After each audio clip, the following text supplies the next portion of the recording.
Hi, my name is Lian. Um, our team would like to present the results from this datathon.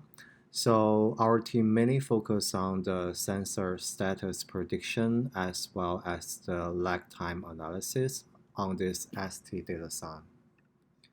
First of all, let's look at the business motivation. More accurate prediction on the sensor status could potentially lead to more preparation time for the review tasks as well as other tasks, and accordingly less red sensor status.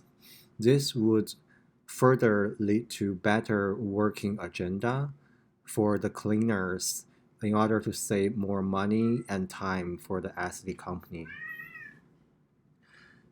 Basically, our goals are firstly, we would like to predict if a dispenser will run out of the product at the next state of time.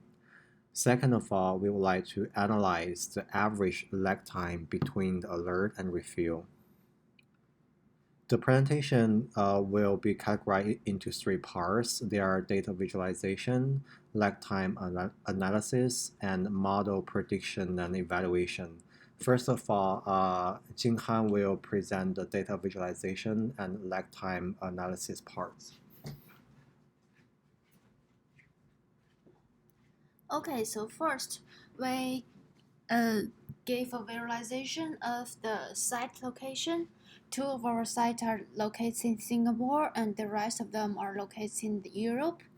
And as shown in the picture, we also uh, visualized the flow of people at different locations and we choose some representative pictures.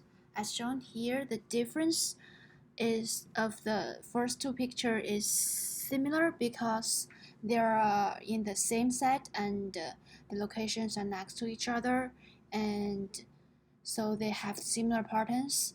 And we also choose from visualize some other locations like the picture 3, and this is experiencing some cyclic patterns here, which is very different from the first two, and we aim for this might be because of the weekends and weekdays.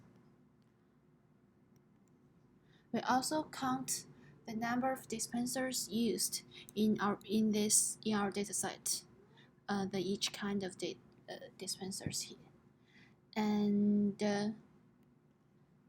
this data is used in the lag time analysis. So the Sweden result was present first because its result is strange.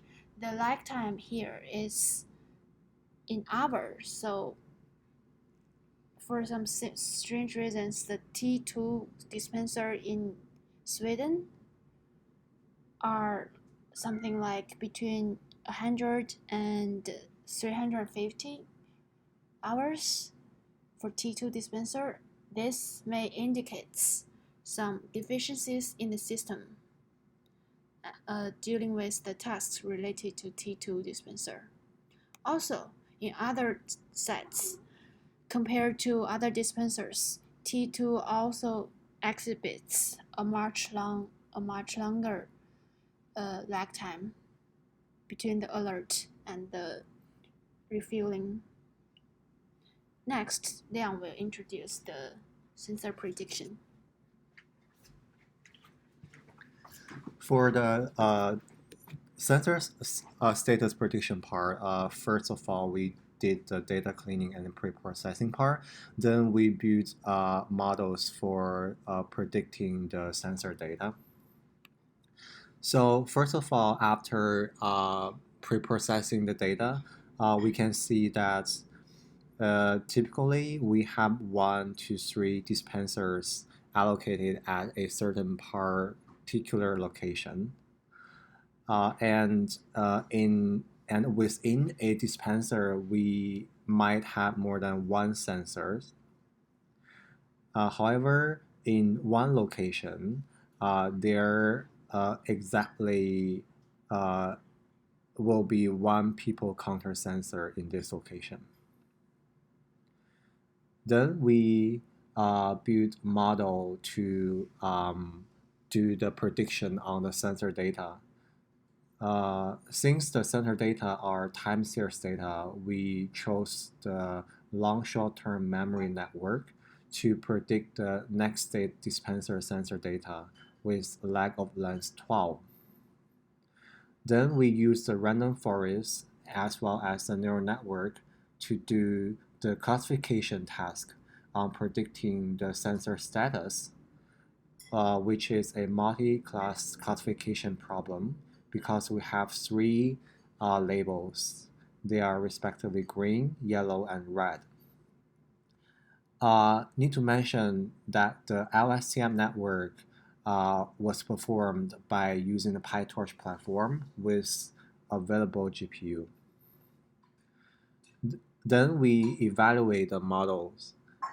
So for the LSTM network, we chose the root mean square error to evaluate the network. The RMSE error for this model is around 65, which indicates that the model yields an excellent result on the prediction. For the random forest and the neural network classification problem, since the dataset is quite imbalanced, it's not appropriate to choose the accuracy matrix to evaluate the model.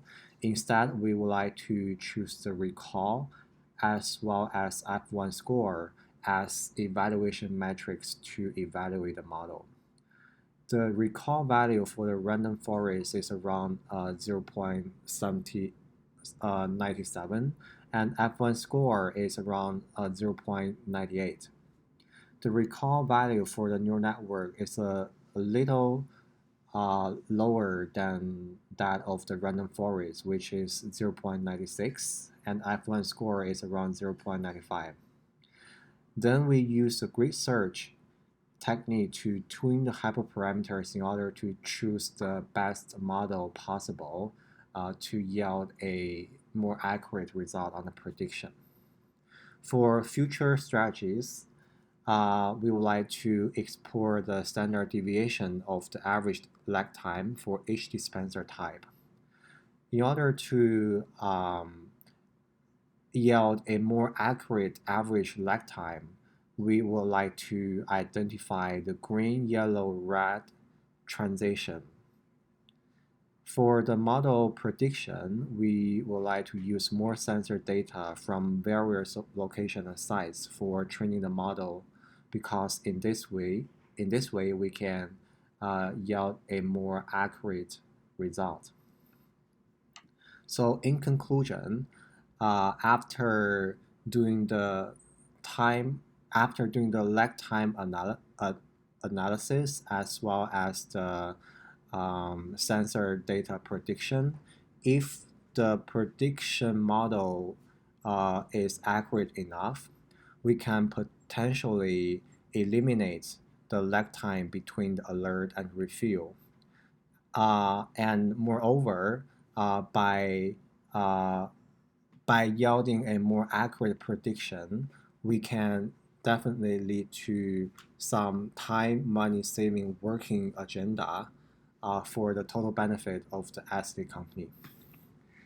Thank you for listening to this presentation. Our presentation is over. Have a nice day.